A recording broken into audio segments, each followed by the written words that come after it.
Hello students, तो आज हम लोग पढ़ने वाले हैं यंग डबल स्लिट एक्सपेरिमेंट का आगे का जो टॉपिक है वह है थ्योरी ऑफ फ्रिंजेस। और इससे हमें क्या करना है, एक्सप्रेशन फॉर फ्रिंज विड्थ निकालना है। कहने का मतलब है यंग के द्विस्लिट प्रयोग से फ्रिंज के सिद्धांत को जानना है और फ्रिंज के चौड़ाई को भी हमें प्राप्त करना है। तो प्यारे विद्यार्थियों, यह टॉपिक काफी इंपॉर्टेंट होने वाला है। यह परीक्षा के दृष्टिकोण से काफी इंपॉर्टेंट है। हमेशा यह लॉन्ग क्वेश्चन के रूप में पूछे जाते हैं। अगर लॉन्ग क्वेश्चन के रूप में नहीं आए तो निश्चित रूप से न्यूमेरिकल्स इस पर आते रहते हैं। तो यह काफी इंपॉर्टेंट है। इस कारण आप हमारे साथ अंत तक बने रहें, आप निश्चित रूप से समझ जाएंगे। मैं समझाने का पूरा प्रयत्न करूंगा। तो देखिए, सबसे पहले इसका हम डायग्राम खींचते हैं। देखिए, इसके लिए हम करते क्या है, यहां पर एक स्लिट्स ले लेते हैं, यहां स्लिट्स ले लेते हैं जहां दो छिद्र होता है। इसको हम S1 कहते हैं और इसको कहते हैं S2, S1 और S2। इससे D दूरी पर, कितना दूरी पर, D दूरी पर, दूरी पर एक पर्दा हम लेते हैं। ऐसे एक पर्दा ले लेते हैं। मैं बार बार बोलता हूं कि फिगर आपको बहुत अच्छा से बनना है। इसके मध्य बिंदु से स्लिट S1 और S2 के मध्य बिंदु से एक यहां हम लंब डाल देते हैं, ऐसे मिला देते हैं। और आप यह जान लीजिए S1 तथा S2 से निकलने वाले जो वेवलेट्स होते हैं वह समान दूरी तय करके इस बिंदु पर पहुंचते हैं। अर्थात यहां से निकलने वाले तरंग का कालांतर, पथांतर यह इक्वल होता है, जिसके कारण यहां श्रृंग और श्रृंग का अध्यारोपण होता है और यहां दीप्त फ्रिंज बनता है। इस कारण इसे हम केंद्रीय उच्चिष्ट भी कहते हैं और O से इसे डिनोट करते हैं। क्या करते हैं, O से डिनोट करते हैं। इस O से Y दूरी पर, O से Y दूरी पर पर्दे पर एक बिंदु P लेते हैं। क्या लेते हैं, बिंदु P लेते हैं। यह P बिंदु जो होता है यह दीप्त है या दीप्त अभी हमें पता नहीं, कैलकुलेशन के बाद पता चलेगा। तो यहां से भी हम S1 से इसको क्या करते हैं, मिला देते हैं ऐसे, और S2 से भी इसे हम ऐसे मिला देते हैं, S2 से भी ऐसे मिला देते हैं। दोनों यहां आकर के मिल जाता है। यही बिंदु आपका क्या होता है, P होता है। परंतु यहां से इसका डिस्टेंस, यह जो डिस्टेंस होता है वो यह डिस्टेंस y है। अब देखिए, इस बिंदु से यहां एक हम लंब डाल देते हैं, ऐसे डाल देते हैं, और यहां से भी एक लंब इस पर ऐसे डाल देते हैं। फिगर बनाते समय यह ध्यान रखना है कि इसके यह डिस्टेंस और यह डिस्टेंस क्या है, इक्वल दिखाई दे। आप जानते हैं प्यारे विद्यार्थियों कि इसके और इसके बीच का जो डिस्टेंस है उसे हम पहले बता चुके हैं, स्मॉल d से सूचित करते हैं। किस चीज से सूचित करते हैं, स्मॉल d से, या स्मॉल d से सूचित करते हैं। और यह स्लिट्स और पर्दे की जो बीच की दूरी होती है उसे हम कैपिटल D से सूचित करते हैं। अब यह देखिए, S1 और S2 से यह कितना डिस्टेंस पर है, S1 और S2 के बीच की दूरी कितना है, D, और इसका यह मध्य बिंदु है। तो निश्चित रूप से यह जो डिस्टेंस होगा वह आधा है। तो इसको हम लिख सकते हैं D/2, और यह भी डिस्टेंस आपका कितना हो जाएगा, D/2 ही होगा। सबसे पहले इसमें हमको क्या करना है, पथांतर निकालना है। क्या निकालना है, पथांतर। कैसे हम पथांतर निकालेंगे, तो देखिए S1P और S2P दोनों को देखने से पता चलता है कि यह डिस्टेंस कम है और यह डिस्टेंस अधिक है। इस दोनों को, मतलब S2P में से S1P को घटा देंगे तो हमें पथांतर आ जाएगा। इसके लिए यहां से एक हम इस पर लंब डाल देते हैं, ऐसे डाल देते हैं, ऐसे यहाँ। अब क्या है, यहां से यह जो डिस्टेंस है वह, और यहां से यह डिस्टेंस है, दोनों इक्वल है, मतलब यह इसका पथांतर हो जाता है, और पथांतर को हम डेल्टा एक्स से डिनोट करते हैं। यह डेल्टा एक्स हो गया। इस बिंदु को हम ए लिख लेते हैं, इसको बी लिख लेते हैं, और इस पॉइंट को हम ई लिख लेते हैं। देखिए हम बोले हैं कि सबसे पहले इसका क्या निकालेंगे, हम पथांतर निकालेंगे। पथांतर निकालने के लिए यहां पर हम लिखते हैं पाथ डिफरेंस, पाथ डिफरेंस। यहां क्या लिखेंगे, पाथ डिफरेंस लिखेंगे, पथांतर। इसके लिए बुआ हम यहां लिखेंगे डेल्टा एक्स, यही पथांतर है, डेल्टा एक्स। अब क्या करते हैं, S2P में से S1P को हम यहां घटा देते थे, यह हो जाएगा S2P माइनस हो जाएगा S1P, इसे घटा देंगे और यह इक्वेशन 1 होगा। क्या होगा, इक्वेशन 1 होगा। अब हमें क्या करना है, S2P और S1P को निकाल लेना है। कैसे कैलकुलेट करेंगे, आइए देखिए। S2P कहने का मतलब S2P हम यह है, S2P यह है, यह एक समकोण त्रिभुज का निर्माण कर रहा है। यहां देखिए, यहां S2B और P एक समकोण त्रिभुज का निर्माण कर रहा है, तो इससे हम S2P को निकाल सकते हैं। यहां लिखते हैं फ्रॉम, आप ध्यान से देखिएगा, फ्रॉम फिगर।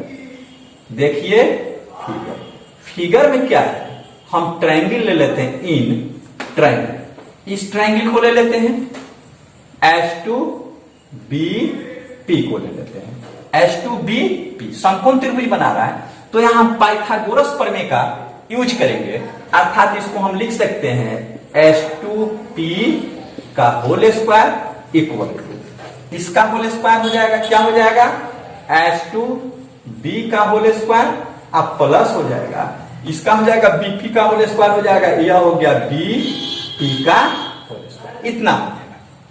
अब देखिए यहां जो है आप देख रहे हैं S2B, S2B किसके बराबर है, D के बराबर, तो यहां हम D लिख सकते हैं, D का होल स्क्वायर प्लस, यहां प्यारे विद्यार्थियों देखिए BP यहां से लेकर के यहां तक का डिस्टेंस, यह डिस्टेंस OP क्या है, Y।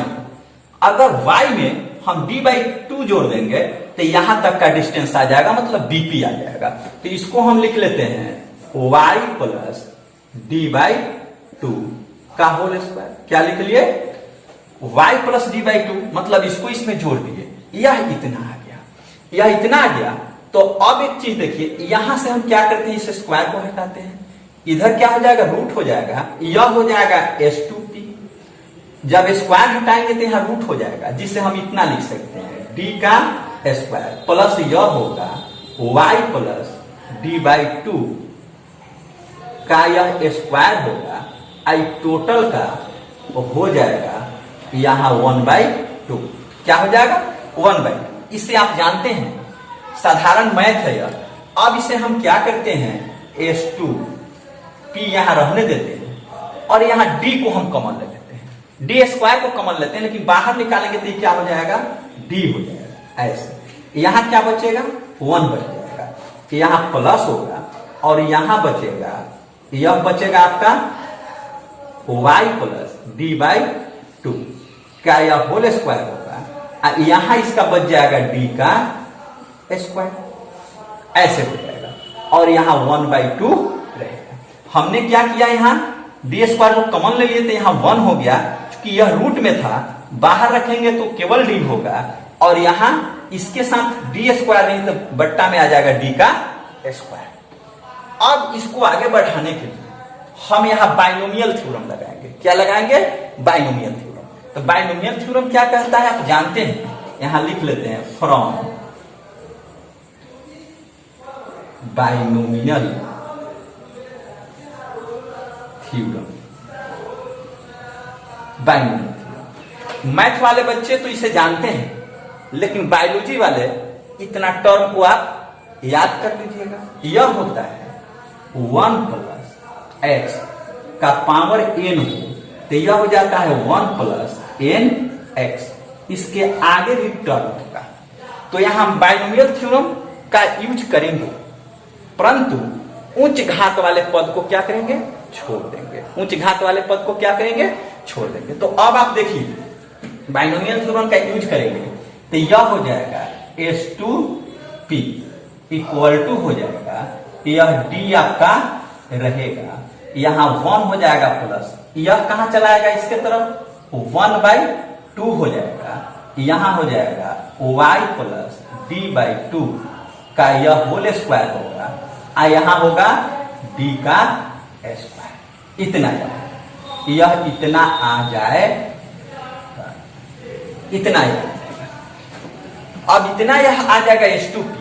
अब इसे हम क्या करते हैं, इस D से इसमें हम मल्टीप्लाई कर देते हैं, D से क्या करते हैं, मल्टीप्लाई कर देते हैं। तो आइए देखिए यहां से इसको हम बताते हैं, तो यहां मल्टीप्लाई कर देंगे तो यह हो जाएगा S2P इक्वल टू, मन से देखेंगे आप, यहां हो जाएगा, इससे इसमें मल्टीप्लाई करेंगे तो यह तो D हो जाएगा, प्लस यहां मल्टीप्लाई करेंगे तो यहां D से मल्टीप्लाई करेंगे तो D क्या होगा, कट जाएगा, लेकिन एक D बचेगा, तो यह हो जाएगा D, और यह हो जाएगा y प्लस D/2 का होल स्क्वायर, यहां बट्टा हो जाएगा 2D, क्या हो जाएगा, इतना हो जाएगा। अब यह देखिए S2P इतना के बराबर आ गया, यह S2P यह। प्यारे विद्यार्थियों आप यह देखिए, अब हमको यह S2P हमने क्या किया, निकाल लिया, अब S1P हमको निकालना है। तो S1P निकालने के लिए वही वर्क हम करेंगे जो वर्क हम इस ट्रायंगल के साथ किए हैं। अब हम क्या करते हैं, S1P निकालने के लिए यह ट्रायंगल ले लेते हैं, यह ट्रायंगल ले लेते हैं, S1AP ले लेते हैं और S1P को निकालेंगे। तो जिस तरह से इसे हम कैलकुलेट किए हैं उसी तरह से करेंगे तो यह आगे हमको आ जाएगा, जिसे मैं लिख रहा हूं, यहां लिख लेते हैं, now from triangle, now from triangle S1AP से हम इसी तरह से निकालेंगे तो यह हो जाएगा S1P इक्वल टू हो जाएगा, यहां D, यहां क्या होगा प्लस, लेकिन यहां हो जाएगा y माइनस D/2, क्या होगा y माइनस D/2 बट्टा यह हो जाएगा 2D, यहां स्क्वायर होगा, यहां क्या होगा स्क्वायर होगा। अब यह बताइए कि यहां हम इस डिस्टेंस को दिखाएंगे तो y में से इसको D/2 को घटा देंगे, यहां हमने क्या किया, घटा दिया। तो मेरे पास S1P और S2P भी है, इस दोनों वैल्यू को हम यहां रख देते, क्या करते हैं, इक्वेशन 1 में रख देते हैं। प्यारे विद्यार्थियों आपको उतारना है तो यहां तक आप उतार लीजिए, फिर मैं आगे बढ़ता हूं, उतार लीजिए, ठीक है, मैं मिटकाऊं इसे। देखिए यहां क्या करते हैं, आपको आ गया 2 मान, उसे हम सीधे यहां ले आकर के रख देते हैं। देखिए कैसे रख देते हैं, यह हो गया S2, तो यहां रख देते हैं, मतलब S2P और S1P के वैल्यू को हम इक्वेशन 1 में रखते हैं। तो रखते हैं तो यहां रखेंगे तो S2P क्या है, यह है D plus y plus D/2 का यह स्क्वायर है, इसके बट्टा है 2D, यह यहां हो गया यह। अब यहां क्या है, यह माइनस है, यहां माइनस है, तो माइनस हम यहां करेंगे तो इसका वैल्यू रखेंगे तो यह D हो जाएगा। एक बार हम लिख देते हैं, यह प्लस है और यहां है y माइनस D/2 का होल स्क्वायर, यह है 2D, इतना है।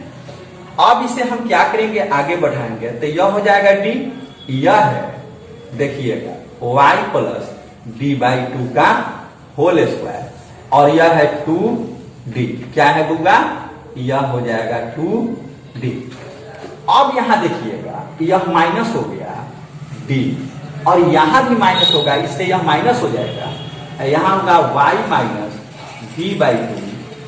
D/2 का क्या होगा, होल स्क्वायर होगा और नीचे होगा 2D होगा। यह डी और यह डी को हम क्या करते हैं, कटा देते हैं। यह कट गया, आगे बढ़ाते चलेंगे तो यहां 1/2d को हम कॉमन ले लेते हैं, तो यहां बचेगा, यह बचेगा y प्लस d/2 का होल स्क्वायर, और यहां माइनस यह बचेगा y माइनस d/2 का, y माइनस d/2 का होल स्क्वायर।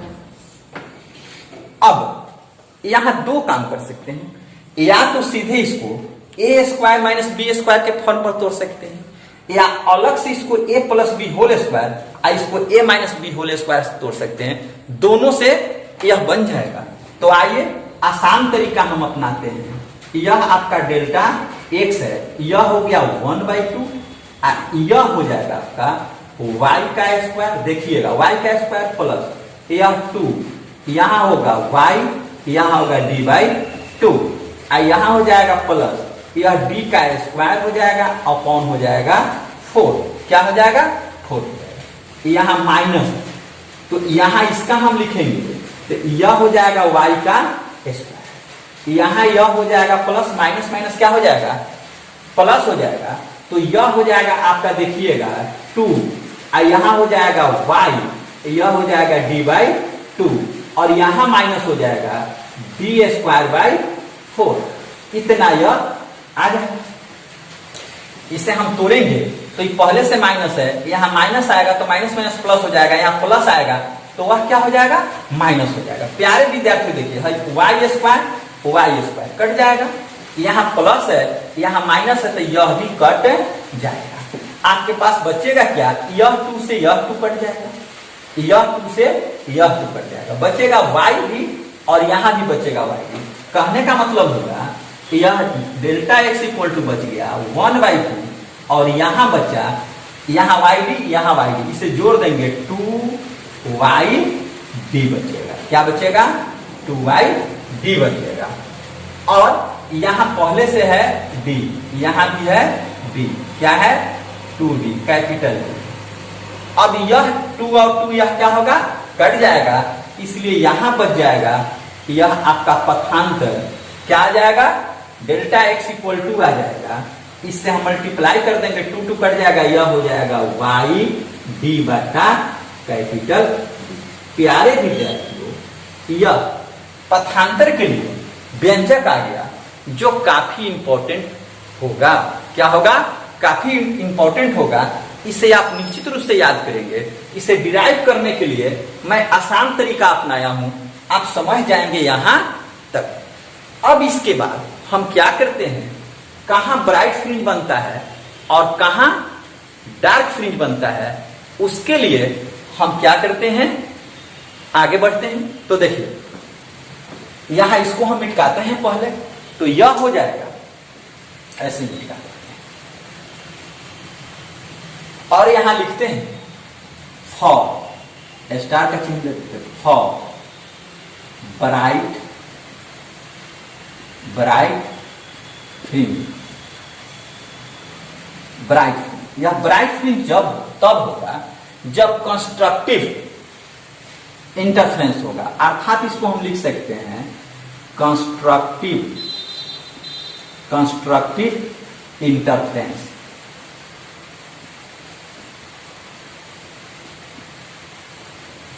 कंस्ट्रक्टिव इंटरफ्रेंस, इसे मैक्सिमा भी कर सकते हैं, फॉर मैक्सिमा। अब कंस्ट्रक्टिव इंटरफ्रेंस के लिए होगा, यह आप याद रखेंगे, यदि पथांतर क्या होगा, लैम्डा का समगुणज होगा, तो वहां जो व्यतिकरण होगा वह कंस्ट्रक्टिव इंटरफ्रेंस होगा, ब्राइट फ्रिंज बनेगा।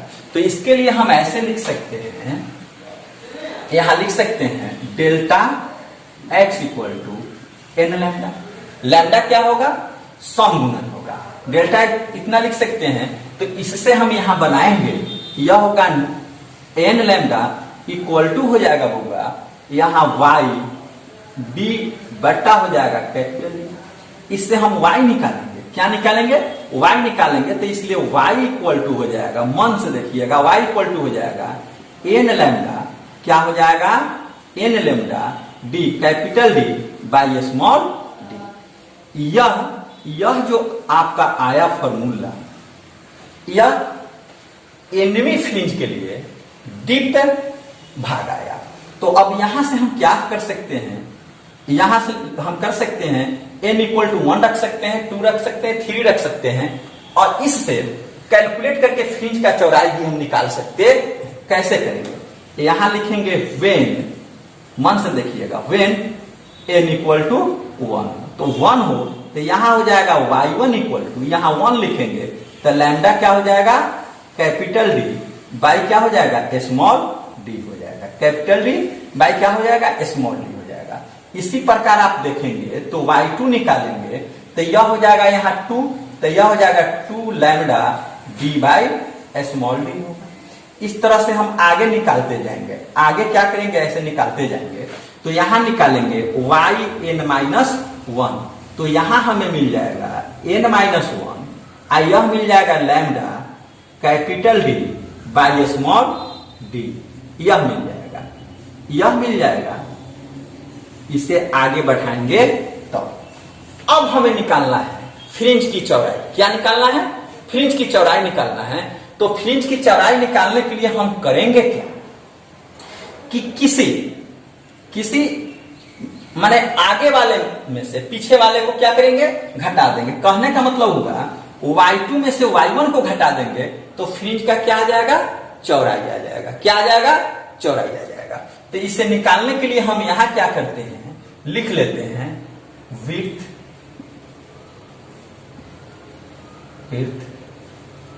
ऑफ फ्रिंज, यह निकालते हैं, जिसको हम लोग क्या करते हैं, हम बीटा के द्वारा डिनोट करते हैं। किसके द्वारा, बीटा के द्वारा। तो यह बीटा हो गया। अब बीटा इक्वल टू हो जाएगा यहां y2 माइनस हो जाएगा y1। तो y2 आपका कितना है, देख लीजिए, यह है 2 लैम्डा डी अपॉन है स्मॉल डी माइनस, यहां है y1 इक्वल टू है लैम्डा डी अपॉन क्या है, डी। इसे घटाएंगे तो यह सीधे मिल जाएगा आपको lambda D upon small D, beta के बराबर आ जाएगा। क्या आ जाएगा, बीटा के बराबर आ जाएगा। मेरे कहने का मतलब है फ्रिंज का चौड़ाई एग्जामिनेशन में पूछा जाता है, इसलिए प्यारे विद्यार्थियों इसे आप याद रखें। यहां आपको देखने से यह पता चलता है कि जब हम y1 निकालते हैं तो y1 इक्वल टू इतना आता है। इसका मतलब है यहां से y1 दूरी पर यहां क्या बन रहा है, डिप्थ फ्रिंज बन रहा है। फिर y2 निकालते हैं तो इससे यहां आगे यहां क्या बन रहा है, डिप्थ फ्रिंज बन रहा है। इसी तरह से इस पर्दे पर depth y1 y2 y3 y4 आगे बढ़ते चला जाएगा। फिर जब यहां हम क्या करते हैं, n इक्वल टू -1 रखते हैं, -2 रखते हैं, तो इधर भी डिप्थ बनेगा, इधर भी बनेगा, इधर भी बनेगा, इधर भी बनेगा। ऐसे इस पर्दे पर हमें दिखाई देंगे। क्या देंगे, डिप्थ। अब क्या है, तो हमने तो डिप्थ के लिए निकाल लिया, अदीप्त के लिए भी हमें निकालना है। किसके लिए निकालना है, अदीप्त के लिए भी निकालना है। तो अदीप्त के लिए जब निकालेंगे तो इतना ही फ्रिंज का चौड़ाई आएगा। क्या आएगा, इतना ही फ्रिंज का चौड़ाई आएगा। तो प्यारे बच्चों, यहां तक उतारने का अगर मन है तो उतार लीजिए, नहीं तो मैं इसे मिटकाता हूं आगे बढ़ाने के लिए। चलिए देखिए, यहां से हम इसको मिटका देते हैं बुआ। आप समझ गए होंगे मेरे बात को। देखिए अब देखा जाए हम क्या करते हैं, यह तो हम निकाले हैं फॉर ब्राइट फ्रिंज के लिए। अब यहां होगा फॉर डार्क फ्रिंज।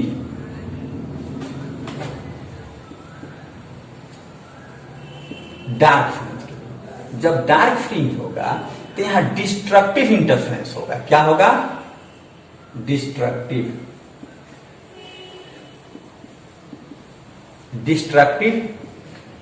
इंटरफेरेंस, मतलब विनाशी व्यतिकरण होगा।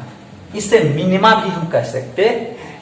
तो इसके लिए आप याद रखेंगे, अगर पथांतर लैम्डा बाई 2 का, पथांतर लैम्डा बाई 2 का विषम गुणज होगा तो हमें डार्क फ्रिंज प्राप्त होगा।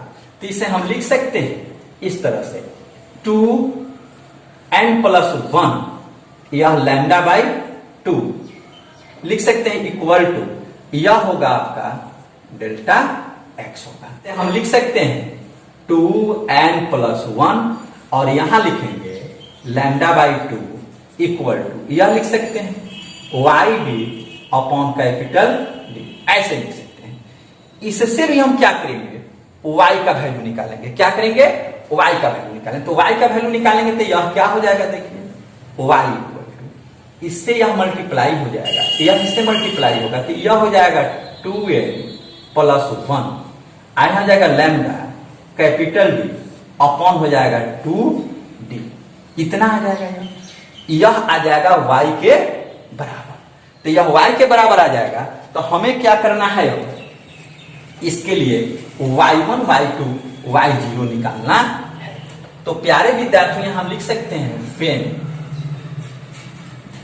अब यहां क्या करते हैं, n इक्वल टू पहले 0 रखते हैं, तो 0 रखेंगे तो यह आ जाएगा y0 इक्वल टू यह 0 हो जाएगा, परंतु यहां आपका बच जाएगा लैम्डा d अपॉन बचेगा 2d। देखिए खूब ध्यान से देखिए बच्चे, यह लैम्डा d बाई 2d और यहां पहला के लिए आया था लैम्डा d बाई d। यह जितना है उसका यह क्या है, आधा है। जितना है इसका क्या है, यह आधा है।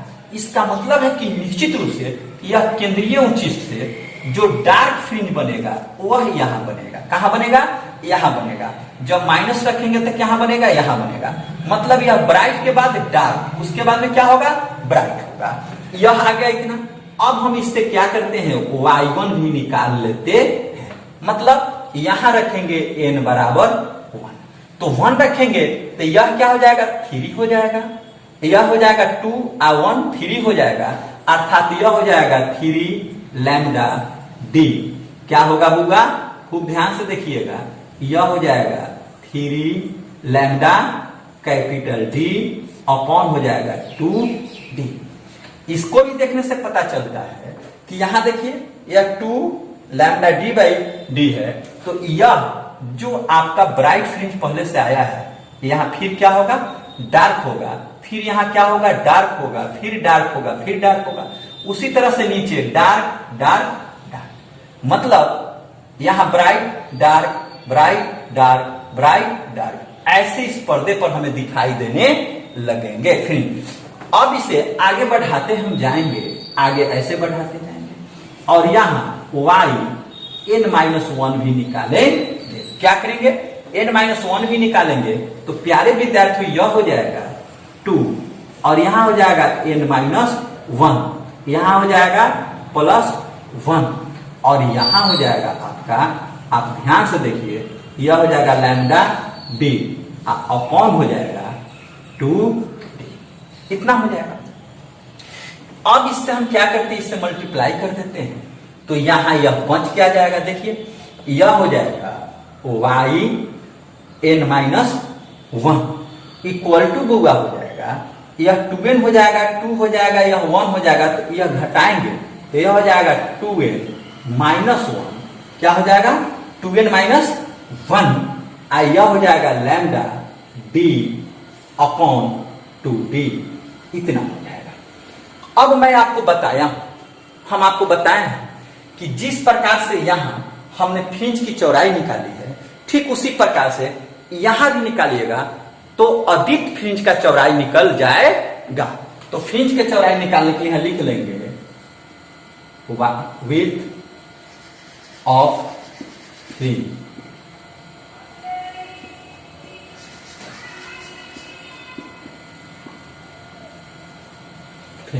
तो इसके लिए भी क्या हम डिनोट करते हैं, बीटा से डिनोट करते हैं। तो यहां y1 में से y0 को घटा देते हैं तो यह हो जाएगा y1 माइनस y0। तो यहां आप घटाएंगे तो यह क्या है, 3 लैम्डा d अब बट्टा है 2d, यहां माइनस y0 इक्वल टू है लैम्डा d अपॉन है 2d। इतना है। अब इसको हम क्या करेंगे, घटाएंगे, तो यह 2d तो हो जाएगा, यह हो जाएगा 3 लैम्डा डी, अब माइनस यहां हो जाएगा लैम्डा डी, इतना हो जाएगा। तो 3 लैम्डा डी में से इसको घटाएंगे तो यह हो जाएगा 2 लैम्डा डी, 2 कट जाएगा, यहाँ 2 लैम्डा डी होगा तो 2 को हम क्या करेंगे, कटा देंगे, इसलिए यह बीटा इक्वल टू यहां बच जाएगा, यह हो जाएगा लैम्डा डी अपॉन डी, क्या हो जाएगा, लैम्डा डी अपॉन डी हो जाएगा। तो प्यारे विद्यार्थी आप देखिए, ब्राइट फ्रिंज के लिए भी, यह ब्राइट के लिए भी फ्रिंज की चौड़ाई कितना आ गया, लैम्डा डी बाई डी आ गया, और इसके लिए भी, डार्क के लिए भी क्या आ गया, लैम्डा डी बाई डी आ गया। अब यह जो होता है, यह फ्रिंज की चौड़ाई किन किन बातों पर निर्भर करता है, इसे मैं यहां लिख देता हूं। क्या करते हैं, लिख देते हैं, यहां तीर का चिन्ह होगा। अब क्या है कि यह किन किन बातों पर निर्भर करता है, तो यह देखिए, यह जो यहां बीटा है, यहां हम लिख देते हैं इसको, यह बीटा डायरेक्टली प्रोपोर्शनल है लैम्डा के, और बीटा डी के भी डायरेक्टली प्रोपोर्शनल है। तो इसे हम लिख सकते हैं किन किन बातों पर निर्भर करता है, तो 3 बातों पर यह निर्भर करेगा।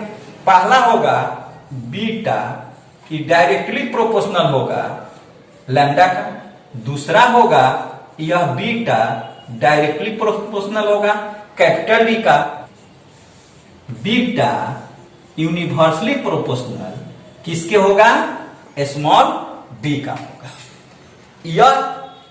यह इन बातों पर निर्भर करेगा। तो प्यारे विद्यार्थियों, यह यहां पर समाप्त होता है। अब आप अगले वीडियो में आपसे मिलूंगा, परंतु प्रत्येक वीडियो को आप मन से पढ़ें, मन से देखें तथा याद कर लें।